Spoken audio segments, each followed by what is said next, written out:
In life, the Drowner was a wicked ferryman who killed those he was supposed to be transporting.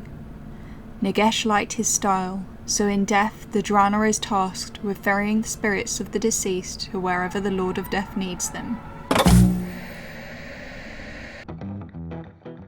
Let's paint the Drowner for my Nighthorn army and give him a custom base. First up, I cut out all the parts and primed them ready for painting. Because there were so many intricate details, I decided to paint them and then assemble the mini. When painting the boat, I focused on making the wood look old and decayed by using a mixture of contrast paints. Next, I did a little experimenting with how contrast paints react with hot glue and resin to see what I'd like to make my base from. I even found some glow-in-the-dark paint, which I thought could be fun, so I tested this out too. In the end, I opted to go with the hot glue.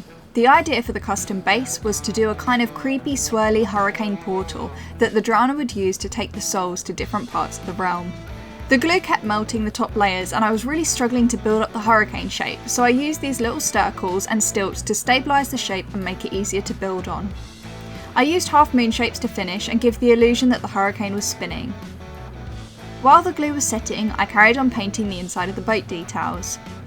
Next up, I coated the base in contrast paints to see how it would look. The base itself looked really cool, but I didn't like how the contrast paint congealed in certain areas, giving a messy finish. In an attempt to fix this and smooth out the paint, I thought I'd try adding a thin layer of resin on top. This was a bad idea.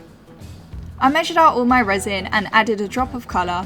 I then used a paintbrush to coat the base.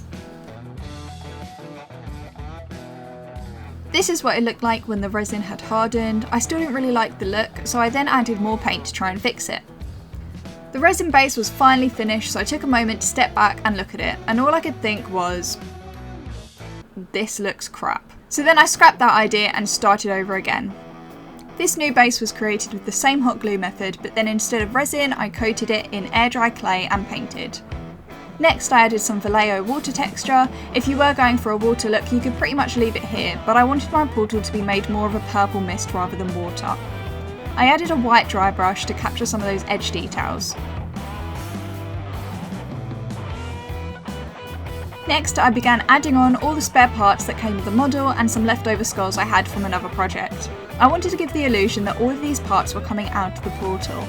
The final step was to add a homemade oil wash. This is a great alternative to contrast paints because you can wipe it off if there's any excess even after it's dried. Okay, so I got there in the end and I learned a lot of new techniques along the way, so let's see the final result.